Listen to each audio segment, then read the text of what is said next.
നമസ്കാരം. ഇന്നത്തെ പ്രധാന വാർത്തകളുമായി ഷാജി കടയ്ക്കൽ. വോട്ടെണ്ണൽ ഇന്ന്.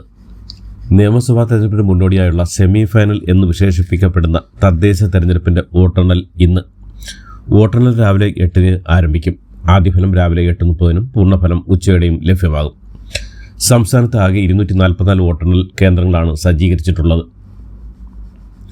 നടിയെ ആക്രമിക്കപ്പെട്ട കേസിലെ 1711 പേജുള്ള വിധിപ്പകർപ്പ് പുറത്ത്. കേസിൽ ഗൂഢാലോചന നടന്നതിന് തെളിവ് അപര്യാപ്തമാണെന്നും 8-ാം പ്രതിയായ ദിലീപ് പണം നൽകിയതിന് തെളിവില്ലെന്നും വിധി ഉത്തരവിൽ പറയുന്നു. തെളിവില്ലെങ്കിലും അറസ്റ്റ് അന്യായമല്ലെന്നും അന്വേഷണ സംഘം ദിലീപിനെ അറസ്റ്റ് ചെയ്തതിൽ തെറ്റില്ലെന്നും കോടതി നിരീക്ഷിച്ചു. അന്ന് ലഭ്യമായ വിവരങ്ങളുടെ അടിസ്ഥാനത്തിലായിരുന്നു ദിലീപിൻ്റെ അറസ്റ്റ്. എന്നാൽ ദിലീപ് പൾസർ സുനിക്ക് പണം നൽകി ഒരു കൊട്ടേഷനായി ഈ കൃത്യം നിർവഹിച്ചു തുടങ്ങിയ പ്രോസിക്യൂഷൻ വാദങ്ങളെല്ലാം കോടതി പൂർണ്ണമായും നിരാകരിച്ചു. ഇത് സംബന്ധിച്ച് പ്രോസിക്യൂഷൻ ഉയർത്തിയ തെളിവുകളെല്ലാം കോടതി തള്ളിക്കളഞ്ഞു.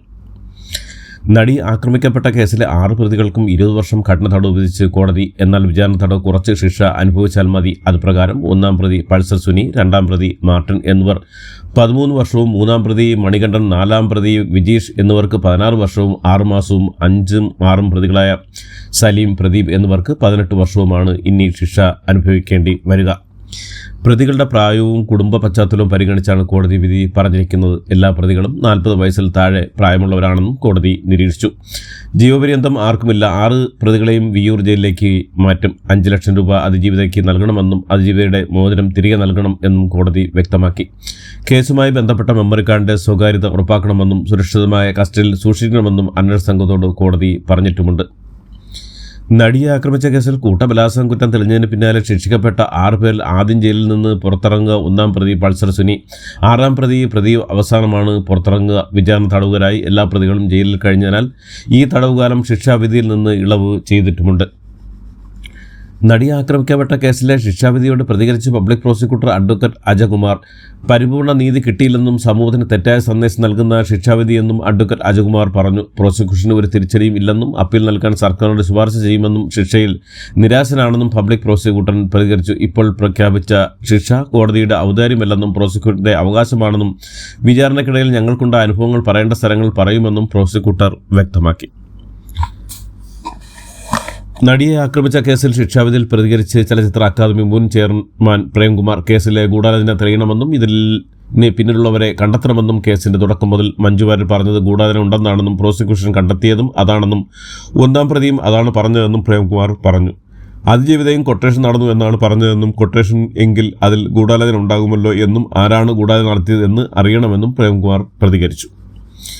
നടി ആക്രമിക്കപ്പെട്ട കേസിൽ 6 പ്രതികളുടെ ശിക്ഷാവിധി പുറത്തുവന്ന സാഹചര്യത്തിൽ പ്രതികരണവുമായി മന്ത്രി സജി ചെറിയാൻ. സർക്കാർ അതിജീവിതയ്ക്കൊപ്പമാണെന്ന് മന്ത്രി സജി ചെറിയാൻ ആവർത്തിച്ച് വ്യക്തമാക്കി. ഇത്രയും വലിയ പ്രമാദമായ കേസിൽ നൽകിയ ശിക്ഷയിൽ എന്തെങ്കിലും കുറവുണ്ടോ എന്ന് പരിശോധിച്ച് സർക്കാർ തുടർ നടപടി സ്വീകരിക്കുമെന്നും സജി ചെറിയാൻ പറഞ്ഞു. ഇത്രയും നാൾ പോരാടിയ അതിജീവിതയ്ക്ക് അതിനുള്ള മറുപടി പോലും കോടതിയിൽ നിന്ന് ലഭിച്ചില്ലെന്ന് ഉമാ തോമസ് MLA. സെൻസേഷൻ കേസിൽ വിധി വരുമ്പോൾ സമൂഹത്തിൻ്റെ സന്ദേശം ഉണ്ടാകേണ്ടതായിരുന്നു. എന്നാൽ ഏറ്റവും കുറഞ്ഞ ശിക്ഷയാണ് പ്രതികൾക്ക് ലഭിച്ചിരിക്കുന്നതെന്നും ഉമാ തോമസ് MLA കൂട്ടിച്ചേർത്തു. നടിയെ ആക്രമിച്ച കേസിൽ കുറ്റവിമുക്തനാകപ്പെട്ട സാഹചര്യത്തിൽ പാസ്പോർട്ട് സ്ഥിരമായി വിട്ടുകിട്ടണമെന്നാവശ്യപ്പെട്ട് നടൻ ദിലീപ് കോടതിയിൽ അപേക്ഷ നൽകി. എറണാകുളം പ്രിൻസിപ്പൽ സെഷൻ കോടതിയിലാണ് ദിലീപ് അപേക്ഷ സമർപ്പിച്ചിരിക്കുന്നത്. നടിയെ ആക്രമിച്ച കേസിൽ 8-ാം പ്രതിയായ ദിലീപിന് ജാമ്യം ലഭിക്കുന്നതിൻ്റെ ഭാഗമായിട്ടാണ് പാസ്പോർട്ട് കോടതിയിൽ സമർപ്പിക്കേണ്ടി വന്നത്. നടി ആക്രമിക്കപ്പെട്ട കേസിലെ ശിക്ഷാവിധിയോട് പ്രതികരിച്ച് നിയമമന്ത്രി P. രാജീവ് മാതൃകാപരമായ ശിക്ഷ ഉറപ്പാക്കുന്നതിൽ പ്രോസിക്യൂഷൻ വിജയിക്കുന്നുവെന്ന് മന്ത്രി P. രാജീവ് പ്രതികരിച്ചു. വിധിയുടെ പൂർണ്ണഭാഗം കിട്ടിയില്ല. നല്ല വിധിയായിട്ടാണ് തോന്നുന്നത്. അന്വേഷണ സംഘത്തിന് പ്രോസിക്യൂഷനുള്ള അംഗീകാരമാണ് വിധി പകർപ്പ് കിട്ടിയ ശേഷം തുടർ നടപടികൾ സ്വീകരിക്കുമെന്നും മന്ത്രി രാജീവ് കൂട്ടിച്ചേർത്തു. നടി ആക്രമിക്കപ്പെട്ട കേസിൽ പ്രതികളുടെ ശിക്ഷാവിധി പ്രഖ്യാപിച്ച പിന്നാലെ പ്രതികരിച്ച് താരാ സംഘടന അമ്മ പ്രസിഡന്റ് ശ്വേതാ മേനോൻ. സംഘടന അതിജീവിതയ്ക്കൊപ്പമാണെന്നും പ്രതികൾക്ക് ലഭിച്ച ശിക്ഷ പോരായെന്നും അപ്പീൽ പോകണമെന്നാണ് തന്റെ വ്യക്തിപരമായ അഭിപ്രായമെന്നും ശ്വേത പ്രതികരിച്ചു. കൂടാതെ ദിലീപിനെ തിരിച്ചെടുക്കുന്ന കാര്യത്തിൽ അമ്മയിൽ ഒരു ചർച്ചയും നടന്നിട്ടില്ലെന്നും ശ്വേത വ്യക്തമാക്കി. നടി ആക്രമിക്കപ്പെട്ട കേസിലെ ശിക്ഷാവിധിക്ക് പിന്നാലെ രൂക്ഷ വിമർശനമായ പ്രശസ്ത ഡബ്ബിംഗ് ആർട്ടിസ്റ്റ് ഭാഗ്യലക്ഷ്മി. പെണ്ണിന്റെ മാനത്തിന് 5 ലക്ഷം രൂപയാണോ വിലയെന്ന് ഭാഗ്യലക്ഷ്മി ചോദിച്ച് ഇതെന്ത് രാജ്യമാണെന്ന് തോന്നിപ്പോകുന്നു. നിയമത്തിന് മുന്നിൽ ഇത് ചെയ്തവരെല്ലാം നിഷ്കളങ്കരും അവർ വലിയ കുറ്റക്കാരിയുമായെന്ന പോലെയാണെന്നും ഭാഗ്യലക്ഷ്മി പ്രതികരിച്ചു. കുട്ടികളോട് കുറുമ്പ് കാണിക്കരുതെന്ന് പറഞ്ഞ് ശാസിക്കുന്ന പോലെയാണ് വിധി കേട്ടത് തോന്നുന്നതെന്നും ഭാഗ്യലക്ഷ്മി കൂട്ടിച്ചേർത്തു. നടി ആക്രമിക്കപ്പെട്ട കേസിൽ കുറ്റവാളികൾക്ക് ജീവപര്യന്തം തടവ് ശിക്ഷ പ്രതീക്ഷിച്ചുവെന്ന് സംവിധായകൻ കമൽ. പരമാവധിക്ക് ശിക്ഷ ആർക്കും ലഭിച്ചില്ല. നീതി നടപ്പായിട്ടില്ലെന്നും അതിജീവിതയ്ക്ക് നീതി ലഭിച്ചില്ലെന്നുമാണ് മനസ്സിലാക്കുന്നതെന്നും കമൽ പറഞ്ഞു. 30ാമത് കേരള അന്താരാഷ്ട്ര ചലച്ചിത്രോത്സവത്തിന് തിരിതെളിഞ്ഞു. നിശാഗന്ധി ഓഡിറ്റോറിയത്തിൽ നടന്ന ചടങ്ങ് സാംസ്കാരിക മന്ത്രി സജി ചെറിയാൻ ഉദ്ഘാടനം ചെയ്തു. 8 ദിവസം നീണ്ടു നിൽക്കുന്ന ചലച്ചിത്രമേള ഡിസംബർ 19 സമാപിക്കും. 2027 സെൻസസിന് കേന്ദ്ര മന്ത്രിസഭയുടെ അംഗീകാരം. 11,718 കോടി രൂപ ചെലവിൽ സെൻസസ് നടത്താനാണ് കേന്ദ്രസഭ അംഗീകാരം നൽകിയത്.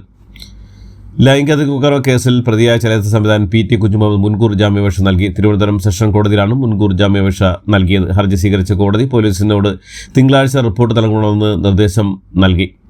ശബരിമല സ്വർണ്ണക്കൊള്ളക്കേസിൽ കോൺഗ്രസ് നേതാവ് രമേശ് ചെന്നിത്തല ഇന്ന് മൊഴി നൽകിയില്ല. ഇന്ന് 4 മണിക്കാണ് SITയുടെ ഇഞ്ചക്കൽ ഓഫീസിൽ മൊഴി നൽകാൻ ഹാജരാകുമെന്ന് അറിയിച്ചത്. എന്നാൽ ഹരിപ്പാട് മണ്ഡലത്തിൽ വൈകുന്നേരത്തോടെ എത്താനുള്ളതിനാൽ മൊഴി നൽകാനുള്ള അസൗകര്യം ഉച്ചയോടെ അറിയിക്കുകയായിരുന്നു. 2 ദിവസം മുമ്പ് രമേശ് ചെന്നിത്തല ഹാജരാകുമെന്ന് അറിയിച്ചുവെങ്കിലും SP ശശിധരന് അസൗകര്യമായതിനാൽ അന്നും മാറിയിരുന്നു. കണ്ണൂർ വേങ്ങാട് പഞ്ചായത്തിൽ UDP സ്ഥാനാർത്ഥിയെയും ഏജന്റെയും ക്രൂരമായി മർദ്ദിച്ച് മുഖംമൂടി സംഘം CPM പ്രവർത്തകരാണ് മർദ്ദിച്ചതെന്ന് കോൺഗ്രസ് ആരോപിക്കുന്നു. മുഖ്യമന്ത്രി പിണറായി വിജയന്റെ വീട് ഉൾപ്പെടെ വേങ്ങാട് പഞ്ചായത്തിൽ UDP സ്ഥാനാർത്ഥിയും പ്രവർത്തകരെയും ആക്രമിച്ച CPMകാരെ അടിയന്തരമായി അറസ്റ്റ് ചെയ്യണമെന്ന് പ്രതിപക്ഷ നേതാവ് VD സതീശൻ. രാഹുൽ മാങ്കൂട്ടത്തിനെതിരെ 2 ബലാത്സംഗ കേസുകൾ അന്വേഷിക്കാൻ ഒറ്റ സംഘം. 2 കേസുകളും SPG പൂങ്കുഴലിയുടെ നേതൃത്വത്തിലുള്ള പ്രത്യേക സംഘം അന്വേഷിക്കും. തിരുവനന്തപുരം സിറ്റി പോലീസ് കമ്മീഷണർ നേതൃത്വത്തിലുള്ള പ്രത്യേക സംഘം അന്വേഷിച്ച ആദ്യ കേസ് SP പൂങ്കുഴലിക്ക് കൈമാറി. തിരുവനന്തപുരത്തെ ഫ്ളാറ്റിൽ വെച്ച് പീഡിപ്പിച്ച പെൺകുട്ടിയെ ഗർഭഛിദ്രം നടത്തിയെന്നാണ് ആദ്യ കേസ്. ഈ കേസാണ് പൂങ്കുഴലിയുടെ നേതൃത്വത്തിലുള്ള പ്രത്യേക സംഘത്തിന് കൈമാറിയത്.